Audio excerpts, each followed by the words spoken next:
بسم اللہ الرحمن الرحیم۔ السلام علیکم، میں ہوں ڈاکٹر بشارت اور آپ دیکھ رہے ہیں حدود آرڈیننس کے حوالے سے ایک سیریز، اور اس سیریز کا آج چوتھا لیکچر ہے جو کہ ڈیل کر رہا ہے چیپٹر نمبر 5 آبجیکٹیو نمبر 3، اور آبجیکٹیو نمبر 3 ہے حدود قوانین پر اعتراضات کا انالیسس، اس کا تجزیہ، اس کے جوابات، اور اس کو ایویلویٹ کرنا کہ کس حد تک وہ اعتراضات درست ہیں یا نہیں ہیں۔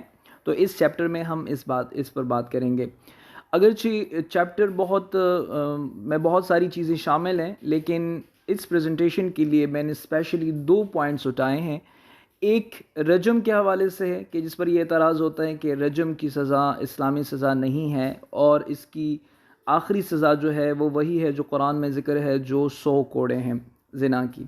اور دوسرا اعتراض جو کیا جاتا ہے وہ جو ویمن وٹنسز ہیں ان کی گواہی کو جو حدود میں ایکسیپٹ نہیں کیا جاتا، حدود آرڈیننس میں بھی یہی ہے کہ عورتوں کی گواہی کو ایکسیپٹ نہیں کیا جاتا، تو اس حوالے سے یہ کہا جاتا ہے کہ جی یہ عورتوں کے ساتھ ناانصافی ہے۔ تو ان 2 اعتراضات کو ہم یہاں پر اس پریزنٹیشن میں دیکھیں گے۔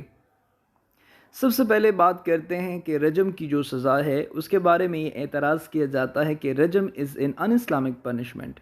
رجم جو ہے وہ ایک غیر اسلامی سزا ہے، اور یہ اس کے لیے جو وہ دلیل دیتے ہیں، جو آرگیو کرتے ہیں، جو آرگومنٹ دیتے ہیں، وہ یہ ہیں کہ قرآن کریم میں اللہ تعالیٰ نے زنا کی جو سزا بیان کی ہے وہ سورۃ نور کی آیت نمبر 2 میں اللہ تعالیٰ فرماتے ہیں کہ اگر کوئی شخص مرد یا عورت یا مرد زنا کریں تو ان کی جو سزا ہے وہ 100 کوڑے ہیں۔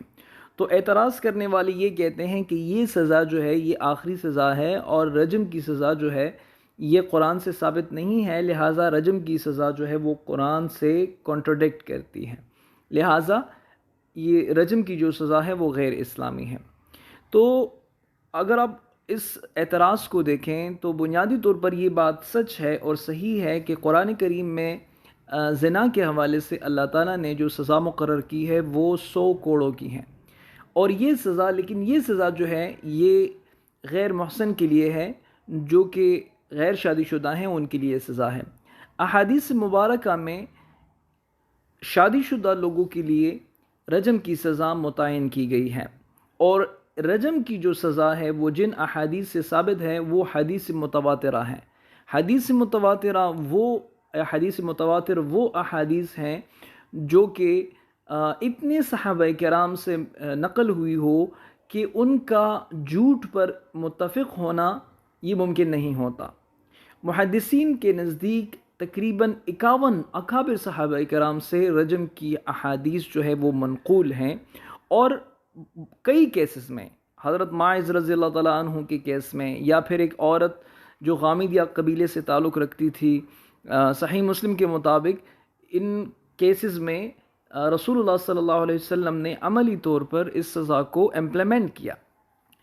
صحیح مسلم میں ایک حدیث ہے کہ ایک عورت آئی، غامدیہ ٹرائب سے تعلق رکھتی تھی، قبیلے کا نام تھا غامدیہ، اور وہ آئی اور اس نے اعتراف کیا رسول اللہ صلی اللہ علیہ وسلم کے سامنے کہ اس نے زنا کیا ہے، اور اس کے نتیجے میں وہ پریگننٹ ہو گئی ہے۔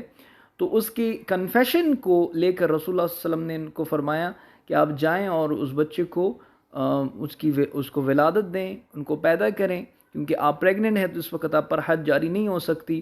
تو وہ گئی ہے، پھر وہ آئی ہے، پھر اس کے ہاتھ میں بچہ بھی تھا، پھر رسول اللہ صلی اللہ علیہ وسلم نے فرمایا کہ جاؤ اس کا حق پورا کرو۔ پھر وہ گئی ہیں اور اس کو دودھ پلایا ہے، اور اتنا بڑا ہوا کہ پھر وہ جب آئی ہے کچھ عرصہ بعد تو اس کے ہاتھ میں گود میں بچہ بھی تھا، اور اس بچے کے ہاتھ میں روٹی کا ایک ٹکڑا بھی تھا۔ تو پھر رسول اللہ صلی اللہ علیہ وسلم نے اس سے وہ بچہ لیا، چونکہ وہ عورت آ رہی تھی بار بار کہ آپ امپلیمنٹ کر دیں سزا۔ تو وہ عورت آئی اور اور پھر آپ صلی اللہ علیہ وسلم نے وہ بچہ لے کر ایک صحابی کے حوالے کر دیا، اور رسول اللہ صلی اللہ علیہ وسلم نے اس کو رجم کا حکم صادر فرمایا، کیونکہ وہ شادی شدہ عورت تھی تو اس کی سزا جو تھی وہ رجم تھی۔ تو یہ پریکٹیکلی رسول اللہ صلی اللہ علیہ وسلم نے ان سزاؤں کو امپلیمنٹ کیا۔ تمام اسکول آف تھاٹ جو ہیں وہ اس بات پر متفق ہیں کہ رجم کی سزا جو ہے یہ قرآن میں نہیں ہے، لیکن احادیث سے ثابت ہیں اور وہ اس کے حق میں ہیں۔ رجم کی سزا جب قرآن میں نہیں ہے تو اس کا مطلب یہ نہیں ہے کہ وہ قرآن میں موجود جو کہ کوڑوں کی سزا ہے وہ ان سے کانٹراڈکٹ کرتی ہے. یہ بات غلط ہے. اگر ایک جرم ہے اس کے لیے کوئی سزا متعین کی گئی ہے اور اس جرم کا کوئی اور آسپیکٹ ہو یا کوئی اور سچویشن ہو اور اس کی سزا میں تبدیلی آتی ہے تو اس طرح کا قانون جو ہے وہ کوئی کانٹراڈکٹ نہیں ہوتا ایک دوسرے سے. مثال کے طور پر اس کی میں مثال دوں کہ اگر آپ پاکستان پینل کوڈ اٹھائیں اور اس میں آپ 379 سیکشن دیکھیں تو اس میں یہ ذکر ہے کہ اگر کوئی چور چوری کرتا ہے تو اس کو 3 سال قید ہوگی.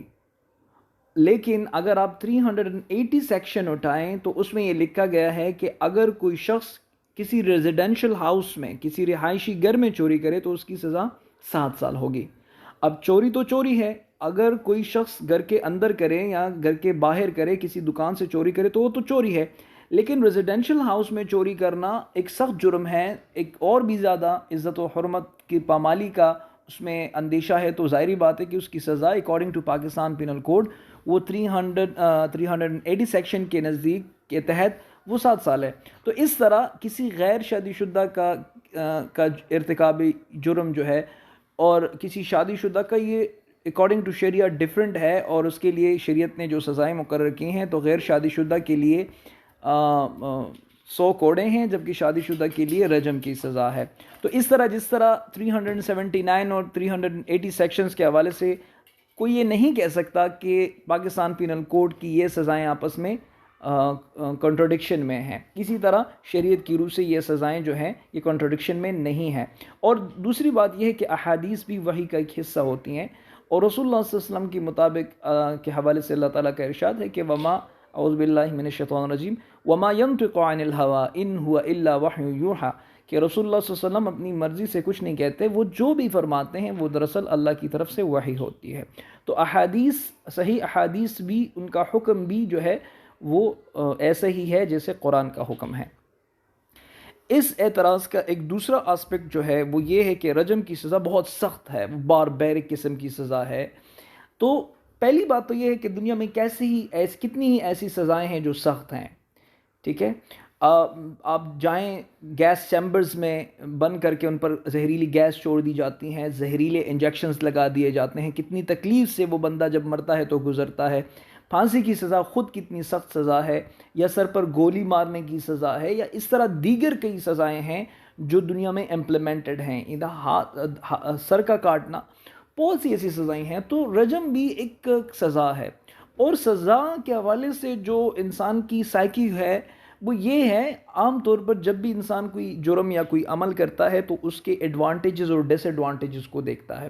اگر اس کے ایڈوانٹیجز زیادہ ہوں اور ڈس ایڈوانٹیجز کم ہوں تو پھر وہ کر گزرتا ہے. لیکن انسان کی سائیکی یہ ہے کہ جب کسی عمل کا نقصان زیادہ ہو اور اس کے فائدے کم ہوں تو پھر وہ اس جرم سے کنارہ کش ہوتا ہے.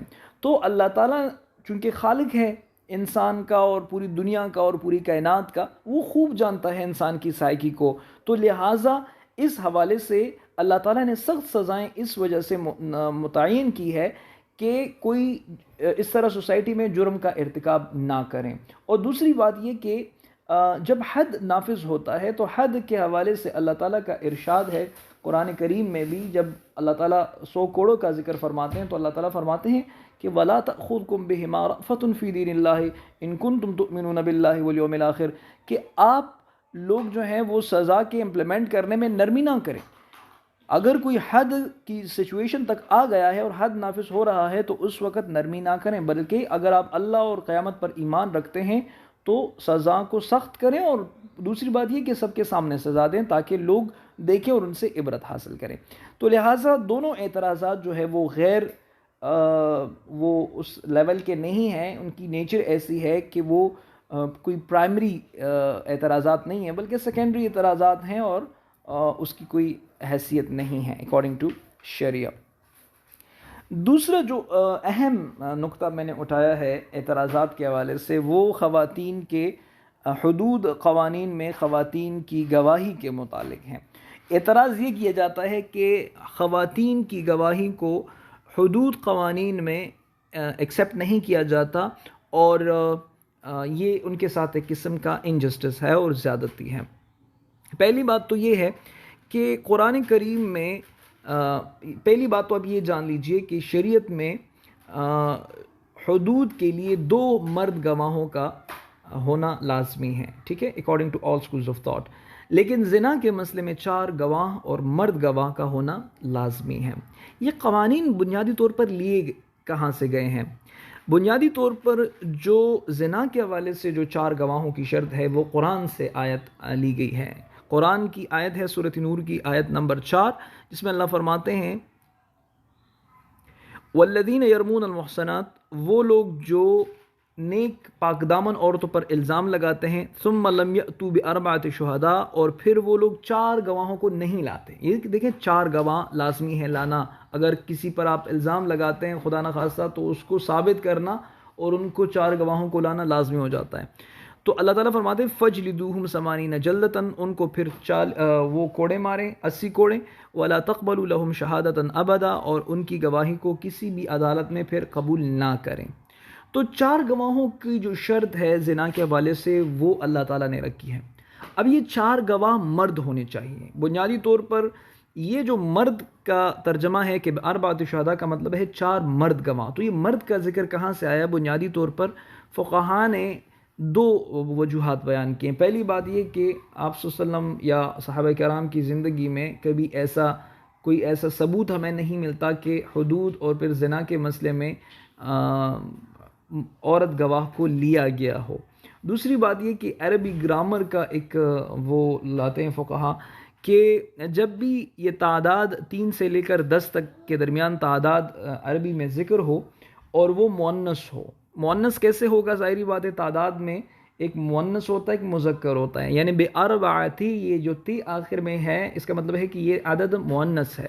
اگر یہ مذکر ہوتا تو پھر یہ بِأَرْبَعِ ہوتا، یعنی اس کے ساتھ یہ تھی تائے مدورہ اس کو کہتے ہیں، یہ نہیں ہوتا. تو اس یہ تعداد جو ہے، یہ 4 کا لفظ جو ہے یہ مؤنث استعمال ہوا ہے. اور عربی گرامر میں ایک اصول یہ ہے کہ جب تعداد 10 سے کم ہو، 4 5 6 7 8 اور 10 تک، 3 سے لے کر 10 تک ہو اور وہ مؤنث ہو تو معدود جو ہے یعنی وہ چیزیں جس کی تعداد ذکر ہو رہی ہے یا وہ اشخاص وہ مرد ہوں گے. تو یہ کلیہ نکالا گیا ہے اور بتایا گیا ہے کہ بنیادی طور پر یہ جو 4 گواہ ہیں بنیادی طور پر مرد ہوں گے. اب یہ اس بات پر تمام اسکولز آف تھاٹ کا اتفاق ہے کہ ویمن وٹنسز جو ہیں دے آر ناٹ ایکسیپٹڈ ان حدود لاز، ٹھیک ہے. اور یہ اسپیشلی یہ اعتراض جو کیا جاتا ہے ویمن ٹیسٹیمنی کے حوالے سے بنیادی طور پر یہ بھی زنا کے ہی حوالے سے کیا جاتا ہے، ٹھیک ہے. یہ جنرل رولز میں بیان کر رہا ہوں. سوال یہ ہے کہ عورتوں کی گواہی کو کیوں نہیں قبول کیا جاتا؟ عورتوں کی گواہی کو اس وجہ سے قبول نہیں کیا جاتا، بنیادی طور پر وجہ یہ ہے کہ عورت کی عزت اور حرمت کو ملحوظ خاطر رکھ کر عورتوں کو ان سے ماورا قرار دیا گیا ہے. اور یہ بات سچ ہے کہ عدالت میں کلیئر ورڈز کے ساتھ زنا کے الزام کو ثابت کرنا ایک پاک دامن اور شریف باحیا عورت کے لیے انتہائی مشکل بلکہ کسی حد تک ناممکن ہے.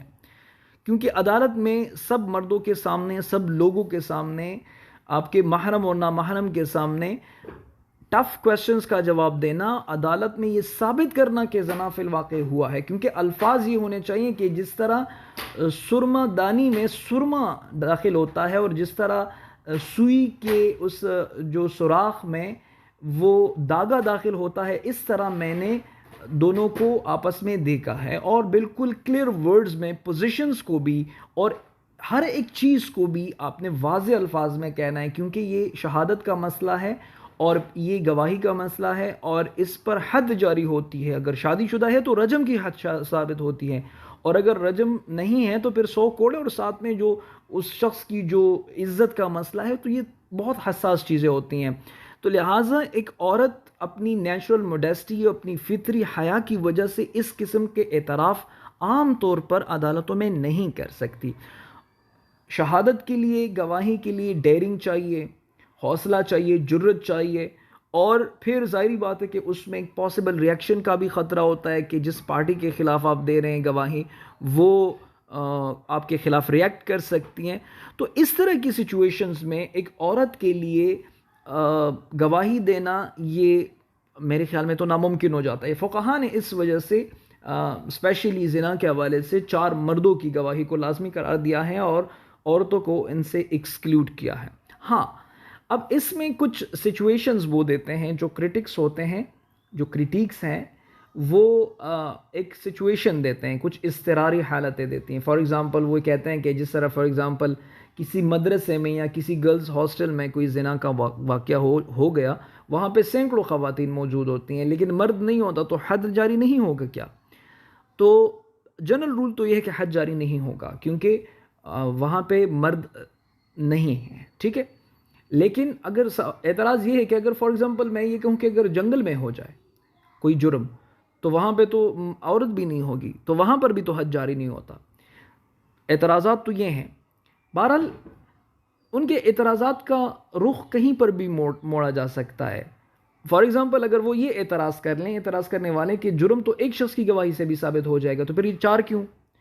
3 لوگوں نے گواہی دی، 3 مردوں نے، یا چلے عورتوں کی گواہی کو بھی اگر آپ مان لیں ایک وقت کے لیے، تو اگر 3 عورتیں گواہی دیں کسی جرم کے حوالے سے، زنا بالرضا کے حوالے سے، کیونکہ زنا بالجبر کا کیس الگ ہے، تو پھر اور زنا بالجبر میں بھی حد کے لیے تو 4 گواہ چاہیے.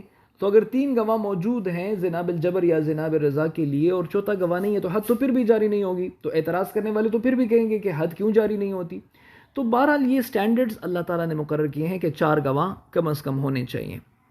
لیکن کچھ اضطراری حالتیں ایسی ہوتی ہیں کہ جہاں پر اگر حد جاری نہ ہونے کا خدشہ ہو تو پھر اس وقت یہ کیا جا سکتا ہے کہ ہاں عورتوں کی گواہی اگر 4 مرد نہیں ہیں تو 8 عورتوں کی گواہی کو لیا جا سکتا ہے. اور یہ امام ابن حزم جو اہل ظواہر میں سے ہیں، ظاہریہ فقہ کے ہیں، ظاہریہ جو ایک گروپ ہیں ان سے تعلق رکھتے ہیں. ابو داؤد الظاہری اس کے بانی ہیں، 3 صدی میں وہ ایک فرقہ آیا. تو اندلس کے ایک فقیہ ابن حزم جو ہیں وہ اس بات کے قائل ہیں کہ حدود میں عورتوں کی گواہی جائز ہے، اور 1 مرد اور 2 عورتوں کی گواہی اگر عام حالت میں ہو، یا زنا کے مسئلے میں اگر 1 مرد اور 6 عورتیں ہوں، یا پھر کسی مسئلے میں 8 عورتیں بھی ہوں، تو ان کی گواہی کو حد کے لیے لیا جا سکتا ہے. تو میرے خیال میں اگر کچھ فقہا کی رائے کو لیا جائے اس وقت، جس طرح امام ابن حزم کے نزدیک حدود میں 8 عورتیں اگر گواہی دیں تو اس کو لیا جا سکتا ہے. لیکن یہ جنرل سٹینڈرڈ نہیں ہوگا، یہ جنرل قانون نہیں ہوگا. جنرل قانون تو یہی ہے کہ جو فقہا کے اسکولز آف تھاٹ کے کی رائے ہیں. لیکن اپارٹ فرام دس، چاہے امام ابن حزم کی قول کو لیا جائے، چاہے آپ فقہا کی قول پر عمل کرتے ہوئے صرف 4 مردوں کی گواہی کو کریں اور عورتوں کی گواہی کو شامل نہ کریں، دونوں صورتیں آپ کے پاس موجود ہیں. لیکن بنیادی طور پر میرے کچھ اور بھی پوائنٹس ہیں، جس طرح کہ فار ایگزامپل اگر میں یہ کہوں کہ 2-3 آپ کو میں چیزیں بتا دوں کہ اگر ایک ایسی جگہ پہ عام طور پر یہ اعتراضات کرنے والے زیادہ تر خواتین اور خواتین کی رائٹس کے لیے آواز اٹھانے والے لوگ ہیں کہ یار خواتین کی گواہی کو کیوں ایکسیپٹ نہیں کیا جاتا. تو میں اگر یہ کہوں کہ فار ایگزامپل کسی ایسی جگہ پر جس طرح گرلز ہاسٹل لے لیں، وہاں پر زنا بالرضا ہوا ہے، بالجبر نہیں، زنا بالرضا ہوا ہے، اور وہاں پہ کوئی مرد نہیں ہے کہ وہ گواہی دے اور صرف خواتین ہیں، تو حد تو جاری نہیں ہوگی. تو اگر حد جاری نہیں ہوگی مرد کی غیر موجودگی میں اور مرد گواہوں کی غیر موجودگی میں، تو اس کا فائدہ ظاہری بات ہے کہ اس مرد کو بھی پہنچ رہا ہے جس نے ارتکاب کیا ہے جرم کا، اور اس عورت کو بھی مل رہا ہے، یعنی عورت بھی بچ رہی ہے. اگر گواہی نہیں ہے تو اس سے تو فائدہ عورت کو بھی مل رہا ہے. تو آپ اندازہ کریں کہ فار ایگزامپل عورتوں کی گواہی کو ایکسیپٹ کیا جاتا ہے تو پھر تو مرد کے ساتھ عورت پر بھی حد جاری ہوگی. اور آپ تصور کریں کہ اگر عورت شادی شدہ ہے، ایسا بھی ہو سکتا ہے، تو پھر تو اس پر حد رجم جاری ہوگی، اس کو رجم کیا جائے گا. تو ایک طرف سے گواہی نہ ملنے کی صورت میں جو اعتراض لوگ کرتے ہیں، تو دوسری طرف وہ یہ نہیں دیکھتے کہ گواہی نہ ہونے کی صورت میں ایک عورت بھی سزا سے بچ رہی ہے، بنیادی طور پر ان کو فائدہ مل رہا ہے، لیکن وہ پھر بھی شور مچاتے ہیں. دوسری بات، فار ایگزامپل اگر آپ یہ کہیں کہ عورتوں کی گواہی کو منظور کیا جاتا ہے حد میں اور زنا کے حد میں، ٹھیک ہے، اور 3 عورتوں نے گواہی دے دی کہ ہاں ٹھیک ہے، اگر آپ 4 عورتیں کریں یا پھر 8 عورتیں کر لیں،